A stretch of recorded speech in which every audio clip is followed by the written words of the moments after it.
Opa, tudo bem? Eu sou o Luiz Camargo e seja muito bem-vindo. Sempre me pedem para voltar a fazer aqui no canal as reflexões teológicas. Então, como hoje é domingo de Páscoa, é exatamente isso que eu vou fazer.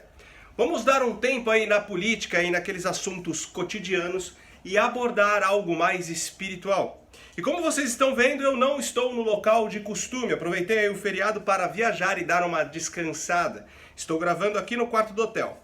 Bom, eu queria falar sobre alguns termos comuns a todo cristão, mas que geram confusões aí no meio religioso. Só que antes, como você já está cansado de saber, já deixa o seu like para o vídeo ganhar relevância. Confere também se está tudo ok com a sua inscrição. Confere se o sininho está ativo. E se for novo por aqui, me dá essa moral e se inscreve no canal. Então vamos lá. Os termos que vamos abordar hoje são os seguintes: reino de Deus, ou dependendo aí da tradução da sua Bíblia, reino dos céus, mundo, como sendo esse ambiente onde todos nós nos encontramos, e o céu, ou paraíso, que é aquele lugar que, segundo o credo cristão, viveremos na eternidade. Então, qual é a diferença e como podemos entender à luz do Evangelho, reino de Deus, mundo e céu, visto aí que algumas pessoas misturam tudo e acabam confundindo aí esses termos? Bom, a primeira coisa que Jesus reverberou após o seu batismo foi: arrependam-se, pois é chegado o reino de Deus. A palavra traduzida do grego para arrepender é metanoia, que na verdade tem um significado aí um pouco mais abrangente. Significa tipo alargar a mente, mude os seus conceitos, reveja suas ideias. Com essa fala, Jesus inaugurou o reino de Deus aqui neste mundo. Na época, os judeus esperavam que o Messias seria um agente político, uma espécie de rei que restauraria a independência e a opulência da nação de Israel. Como sabemos aí naquela época, toda a região da Palestina era dominada pelo Império Romano. Mas Jesus, durante a sua caminhada ministerial, foi se destituindo dessa premissa política. Essa, inclusive, foi uma das causas por ele aí não ter sido aceito pela liderança religiosa. Temos que entender que esse reino de Deus que Jesus vaticinou aí após o seu batismo significa o ambiente onde a vontade de Deus é feita. Por onde Jesus passou, a vontade de Deus foi exercida em plenitude. Por isso, ele fala que a partir daquele momento era chegado o reino de Deus. Ele é o representante legal aqui neste mundo de um reino que é espiritual. Quando fazemos a vontade de Deus, estamos imersos no reino de Deus. E como todos nós sabemos, a vontade de Deus é a de que amemos a Ele acima de todas as coisas e de que amemos o nosso próximo. E isso é até meio redundante, pois não podemos amar a Deus se não amarmos o nosso próximo. Quando prejudicamos alguém ou quando desmerecemos aí qualquer ser humano, estamos fora do ambiente da vontade de Deus. Estamos rumando para um caminho muito distante desse reino que Cristo anunciou.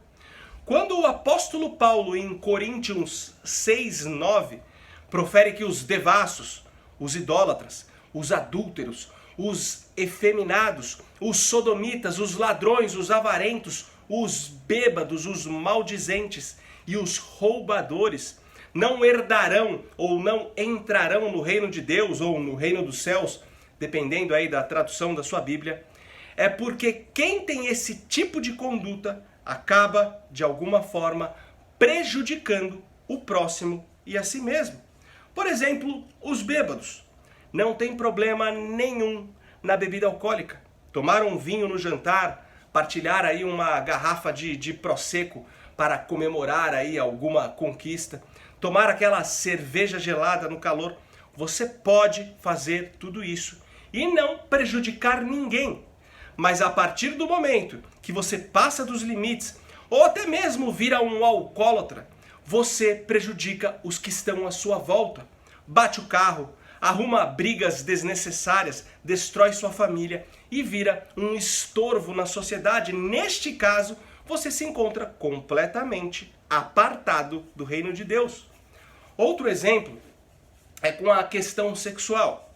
Para compreendermos por que quem pratica aí a promiscuidade sexual também está fora do reino de Deus, primeiro temos que entender que amar o próximo significa considerá-lo como um fim em si mesmo. Significa levar em conta sua integralidade como ser humano, ou seja, levar em conta quem ele é, de onde ele veio, sua família, sua história, suas necessidades, enfim, toda a sua complexidade e individualidade. Só se ama alguém de verdade absorvendo tudo que ela é. Desenvolver uma relação com uma outra pessoa intencionando aí algo em troca é aviltar a sua humanidade. Ter uma relação com uma pessoa visando apenas o mero prazer sexual, desconsiderando aí todo o resto, desrespeita a humanidade das duas pessoas envolvidas na relação, mesmo que seja em comum acordo. O sexo pelo sexo, sem o contexto do amor, subtrai a criação divina, reduz o homem que foi feito à imagem e semelhança de Deus a um mero instrumento de satisfação de prazeres, nos reduz a bichos que vivem pelo instinto.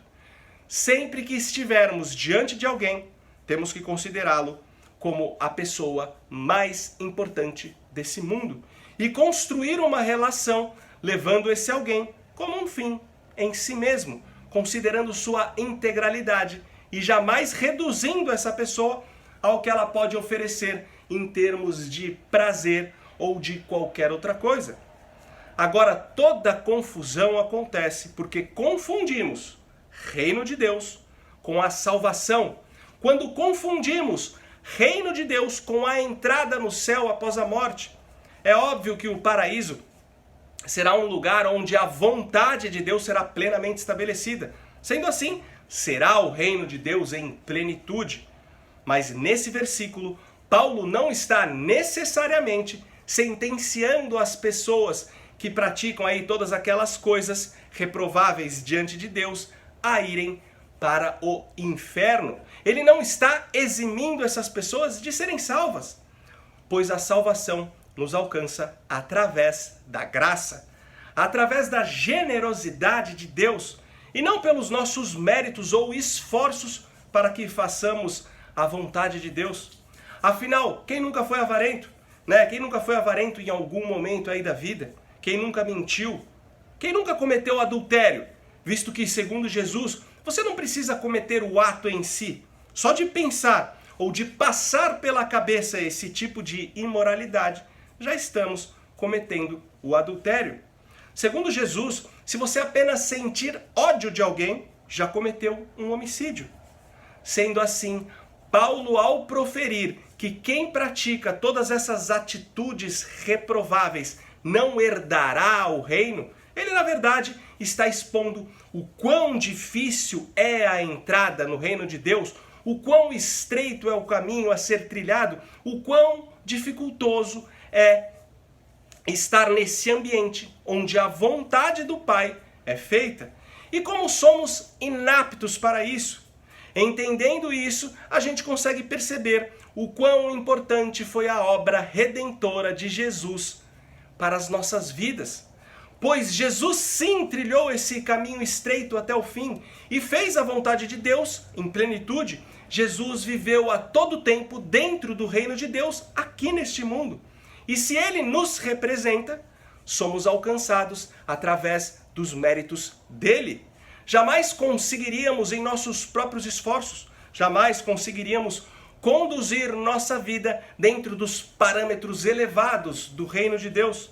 Sendo assim, o que cabe a nós é apenas exercer o arrependimento, exercer a metanoia, confiando em Jesus e na sua obra redentora. A verdade é que o que de fato nos leva a sermos pessoas melhores, pessoas que cada dia mais transformam o mundo à nossa volta no ambiente do reino de Deus, é a gratidão e o constrangimento a qual somos impelidos quando justamente percebemos a imensidão do amor de Deus, quando entendemos o que Jesus fez por nós, sem exigir absolutamente nada além do nosso coração. Se você realmente compreendeu isso, você não vai ficar trilhando os terrenos áridos que se encontram fora dos limites do reino de Deus. E será a cada dia uma pessoa melhor. Será a cada dia uma pessoa mais parecida com Cristo. Já quanto ao local que, segundo o cristianismo, iremos aí no dia da nossa ressurreição, o local que viveremos a eternidade, o paraíso, o céu, bom, eu não faço a menor ideia onde isso será. Mas se você ler o livro de Apocalipse, você se deparará com um mistério. Lá diz que a Nova Jerusalém vem do céu para a terra. Ou seja, não é a gente que sobe, é a cidade que vem. A sugestão escatológica bíblica não é que a gente vai sair aqui do planeta Terra e que Deus vai nos levar para outro mundo. O que é apontado em Apocalipse é que neste planeta haverá um novo tipo de governo, uma nova gestão. As Escrituras também falam que na eternidade ganharemos um corpo novo, um corpo glorificado. Ora, Deus é espírito, mas nós não. Temos um corpo. Na ressurreição seremos revestidos com um corpo incorruptível. Jesus, quando ressuscitou, não ressuscitou em espírito. Ele teve seu corpo revestido de glória. Tanto que, para figurar isso, o corpo dele sumiu da tumba. Nós, seres humanos, fomos concebidos como seres corpóreos, diferente dos anjos, por exemplo, que são seres espirituais. Um ser humano sem um corpo é um fantasma, e fantasmas não existem. E um corpo sem um espírito é um defunto. Então, assim como na eternidade seremos revestidos com um corpo novo e glorificado, acredito que esse mundo também será revestido por um tipo de mundo novo e glorificado que descerá do céu, um mundo sem sofrimento, iluminado todos os dias pelo esplêndido sol da justiça. Isso me leva a crer que o paraíso pode ser aqui. E para finalizarmos, falei aí sobre o reino de Deus, sobre o paraíso, mas faltou o mundo. Quando o apóstolo João fala que o mundo jaz no maligno, ele faz referência ao sistema em que as pessoas estão engajadas, e não ao mundo quanto ambiente de existência, pois nesse caso o mundo pertence a Deus. Transformar um rio em um esgoto a céu aberto, poluir o mar, isso tudo também ofende a Deus, até pelo fato de que o paraíso pode ser aqui. Então, não podemos ser negligentes com esse mundo que pertence a Deus, mas que foi entregue para a nossa administração. Por isso, temos que estabelecer aqui o reino que Jesus inaugurou, andando na contramão do sistema maligno desse mundo. Sendo assim, as pessoas que se dizem pertencerem aí a Jesus, elas não podem ficar exclusas nos ambientes religiosos, como se esse fosse o reino de Deus. Elas devem estar no mundo, se relacionando com todo tipo de gente como Jesus fazia, levando a transformação por onde passarem. Pois o ide e pregai o evangelho que Jesus ordena é um erro de tradução. Na verdade, Jesus profere indo pregai o evangelho. Ou seja, viva, desbrave esse mundo e deixe as pessoas serem impactadas pelo reino a qual você pertence. E por hoje é isso aí. Deixe aqui nos comentários a sua opinião, compartilhe ao máximo esse vídeo e ajude a manter esse canal em plena atividade, contribuindo com qualquer valor através do nosso Apoia-se. Vou deixar o link aqui na descrição. Então até o próximo vídeo, boa Páscoa, valeu!